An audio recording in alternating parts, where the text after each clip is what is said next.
Myra bedroom से निकलकर सीधे रोहन के अम्मा के कमरे में चली जाती है। अंदर आते ही अपनी सासू माँ से तबीयत के बारे में पूछती है और साथ ही पैर छूकर आशीर्वाद लेती है। मायरा को सुबह सुबह अपने कमरे में देख वह बहुत खुश हो जाती है। दोनों हाथ उठाकर खूब आशीर्वाद देती है। मायरा बेटा, सदा सुहागन रहो, खुश रहो। मायरा मुस्कुराती हुई सासू माँ की सारी बातें सुनती रहती है। फिर थोड़ी देर बाद बड़े प्यार से उठाकर उन्हें बैठा देती है, क्योंकि मायरा की सासू माँ, जिनका नाम शोभा जी होता है, कुछ दिनों से उनकी तबीयत खराब चल रही थी। इस कारण अच्छे से उठना बैठना नहीं कर पाती थी। यहाँ तक कि उन्हें कभी कभी खाना भी खिलाना पड़ता था। शोभा जी मायरा से कहती हैं, मायरा बहू, जब से तुम इस घर में आई हो मेरी सारी परेशानी तुमने अपने सर ले लिया है, वरना इतनी सुबह सुबह कहाँ मुझे कोई उठाने आता था। न जाने कितनी देर तक मैं ऐसे ही पड़ी रहती थी।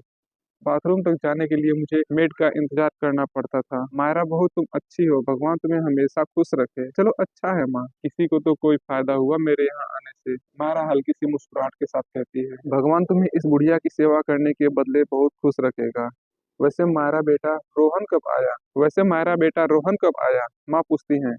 थोड़ा लेट आए थे, मैं उसका इंतजार कर रही थी, कल मुझसे मिलने क्यों नहीं आया? होश में रहता तभी तो मिलने आता। शोभा जी मायरा की बात भली भांति समझ जाती हैं। उसने तुम्हारे साथ कुछ बदतमीजी तो नहीं की? माँ अब फर्क भी क्या पड़ता है अगर उसने मेरे साथ कुछ बदतमीजी भी की हो तो?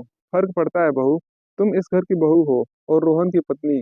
रोहन को तुम्हारा ख्याल रखना चाहिए, ना कि तुम्हारे साथ कुछ उल्टा सीधा करना चाहिए। शोभा जी बहुत परेशान हो रही थी मायरा और रोहन की इस परेशानी से।